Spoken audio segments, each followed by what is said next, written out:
Michael Savage. Afternoons 3 to 7. On Talk 910 KNEW. And online at 910KNEW.com. Welcome back to the Savage Nation. Hero pilot had military background. This is an astonishing story coming out of New York today.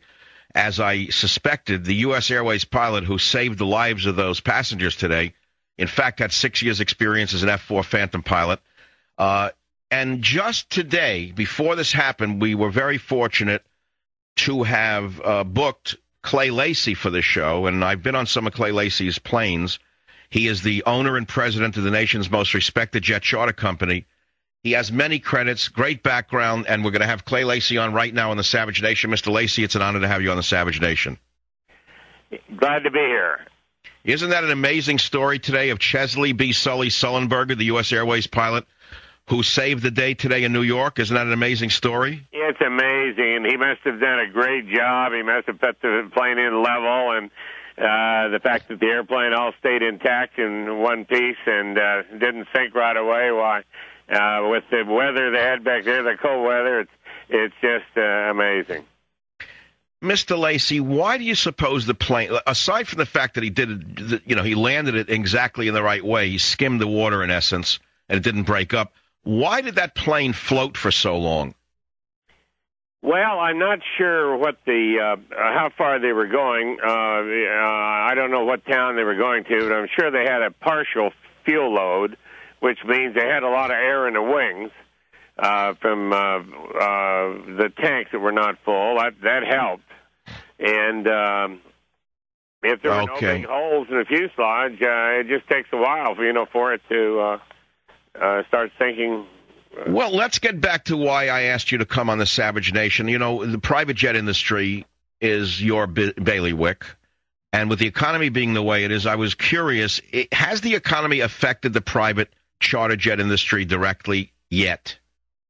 Yes, it has. I would say we're off maybe 15% the last few months, but it's not catastrophic, and, most of our flying is for business purposes, and if business is going to, if people are going to be competitive and continue to do business, they have to travel.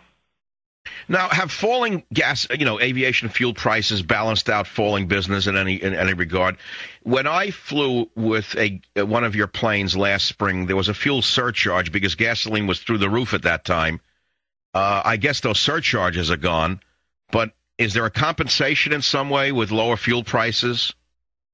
Well, not really, because we passed the surcharge on at cost, not making any money on it, and as the fuel has gone down, and we've taken the surcharge off, it's the profit's the same to us, but it's certainly a good thing. I'm glad to see fuel prices down because it was getting the added surcharge. I'm sure had some effect on our business prior to the recession that we're in now. Well, you're in the Hollywood area, and your planes are there, and I've seen some of your incredible military aircraft. In fact, you have some great World War II planes there. I have a picture on my website, michaelsavage.com, that's going up today of one of your planes and one of your there it is. Michael Savage visits Clay Lacy Aviation Museum, Van Nuys. Beautiful World War II Mustang, I believe. This was a purplish one that you have? Do you collect and restore these planes? Is that part of your interest area? Well, I've always been interested in those planes, and that purple P-51, I bought it in 1964 to fly in the air races at Reno, and I won the races in 1970, and I've never sold it. I've kept it. And I've got about 6 airplanes that are, let's say, historic airplanes, which I enjoy having.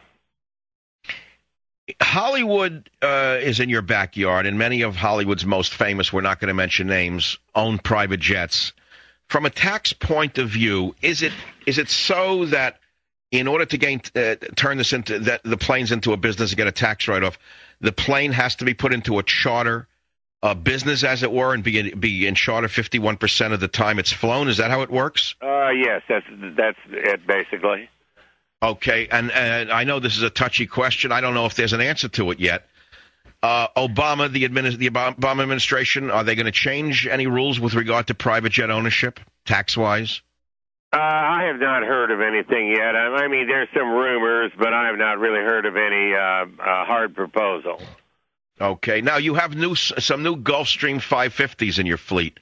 Can you tell us about them? What's the range of these planes? Well, we have two brand new 450s, and they have a range of about 5,000 miles, a little bit over 5,000.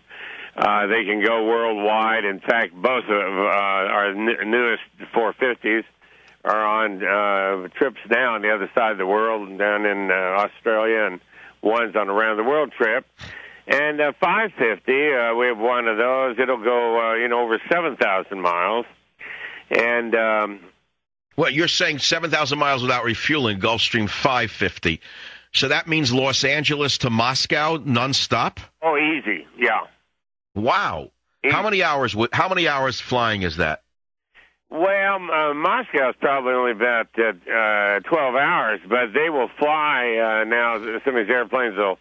The 550 will fly over 15 hours. Stop. That is a very long period of time. But, of course, the beauty of a private jet is that a plane of that size has a sleeping compartment, no doubt. They all have sleeping accommodations. They even have a sleeping area where crew members can sleep. Because on a trip that long, when you're going more than 12 hours, you have to take an extra pilot. And so you have to have an area for the crew to sleep. But the passengers, I'm looking at the pilot, Mr. Lacy, today, who saved the day in New York on the U.S. Airways flight, and he has 6 years as a fighter pilot. Do you have former fighter pilots as some of your pilots in these airplanes? Yeah, we have several pilots that are ex-Air Force type pilots, as I am myself. And that guy did a great job, and I'm sure that some of his military experience all of a sudden came into his head, and he did a wonderful job. Well, let's go to the private jet situation. This is an Airbus, and the man brings it down on the water. It doesn't break up. Could God forbid, a Gulfstream, if it was forced down, the geese thing, could a pilot skim the water in the same manner and successfully see the plane not break up? Meaning a non-commercial jet. Are they built the same way? They're built the same way. As a matter of fact, the smaller corporate executive jets are probably stronger than an airliner. Really? Amazing. Well, that's pretty good to know. So I'm looking at your background. I've known that you have been a military pilot, but you've also been characterized as a show business glamour pilot. What's that all about? Well, I've done a lot of work for Hollywood, film work. I've done all the aerial photography for movies like Top Gun, Flight of the Intruder, The Great Santini. Over 100 movies I've done work in. Of course, Top Gun was probably the biggest. When you say, you mean you flew the plane while they were shooting the film? Is that it? Yes, I have an airplane that's spatially equipped with two periscopes, one out the top and one out the bottom, that we can fly alongside of a fighter jet or an airliner. We do almost every airline commercial you see on TV in the world. And we fly along and shoot film, either film or video. I was doing a job day before yesterday on a new Boeing airplane doing in-flight refueling up here at Edwards Air Force Base. We did that on high-definition video. Isn't that amazing? Let me ask you the last question, safety. Of all the private jets, I mean, there are various safety records. I know Gulfstream is one of the highest, if not the highest. Is that still true? At least it was true up until a year or so ago. Does Gulfstream still enjoy that quality safety, safety record, king? Yes, it does. Yeah, the Gulfstream been just a marvelous airplane, very safe airplane, and part of the reason for that too is that the Gulfstream company and the people that operate them have always had the training mentality, the safety and extra training mentality that helps make them safe.